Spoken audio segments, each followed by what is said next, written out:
ใจคู่เจ็บหมอไม่รับเจ็บเมื่อถูกแทงข้างหลังมึงทำให้กูหัวใจเพพังกูแทบหมดกำลังที่จะหายใจอยู่กับกูหลายปียังเสือกมีคนอื่น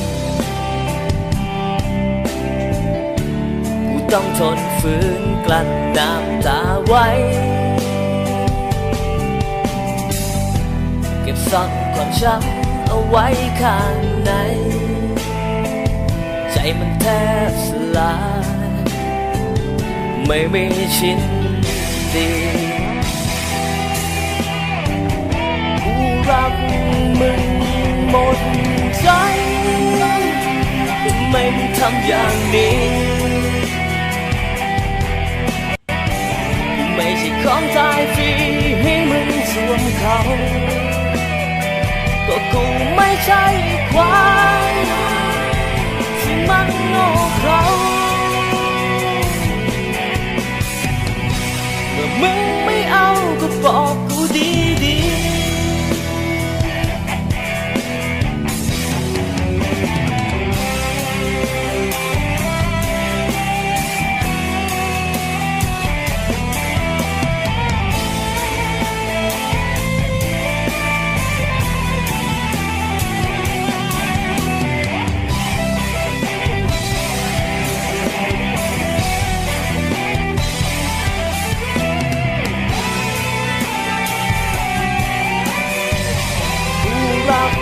มึงหมดใจทำไมมึงทำอย่างนี้กูไม่ใช่ของตายฟรีให้มึงสวมเขาก็กูไม่ใช่ควายที่มันโง่เขลามึงไม่เอาก็บอกกูดีกับกูหลายปียังเสือกมีคนอื่น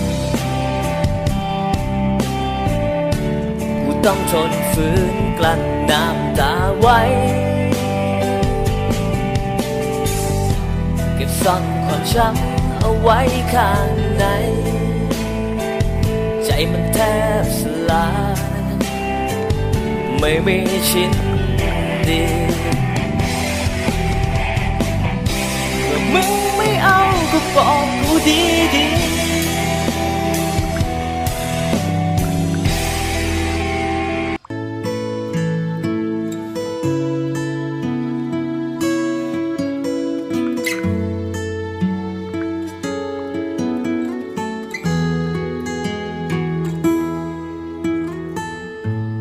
เธอคงมีความสุขกับคนใหม่ส่วนฉันคนนี้ไม่เป็นไรอย่ามาแค่คนเก่าสิ่งที่เธอต้องทำคือดูแลเขาเอาไว้ให้ดีอย่าได้มีปัญหากันขอให้เธอโชคดีกับสิ่งที่เธอนั้นลืมถึงฉันเสียใจแต่เธอนั้นคิดถูกแล้วยินดีด้วยนะที่วันนี้เธอมีความสุขเมื่อได้เห็นเธอมีความสุขฉันก็อุ่นใจแม้ต้องฝืนยิ้มถึงน้ำตายินดีกับเธอนะที่เธอนั้นได้เจอคนใหม่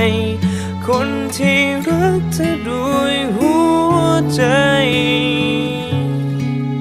แค่ได้เห็นรอยยิ้มของเธอฉันก็สุขใจ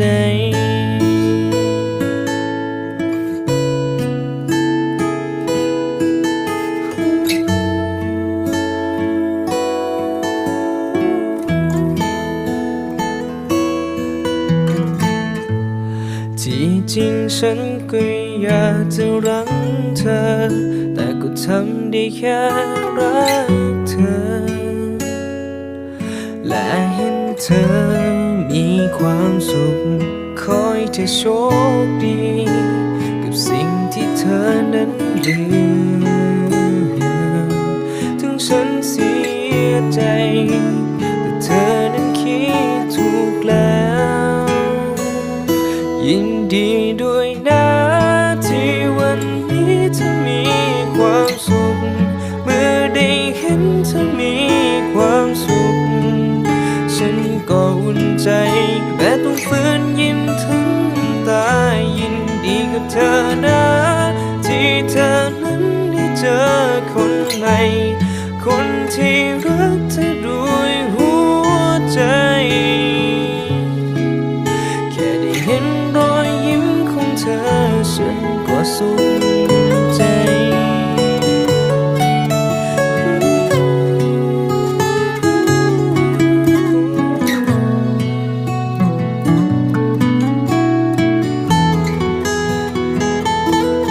ขอให้เธอโชคดีกับสิ่งที่เธอนั้นลืมถึงฉันเสียใจแต่เธอนั้นคิดถูกแล้ว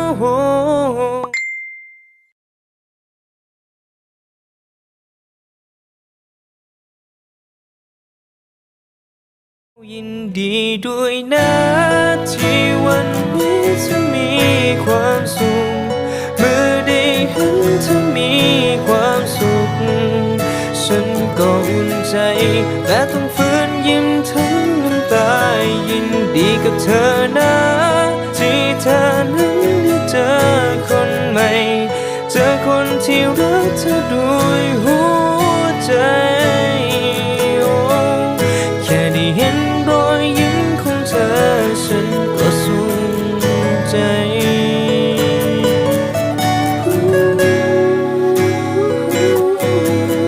แต่สักวันหนึ่งฉันต้องลืมเธอให้ได้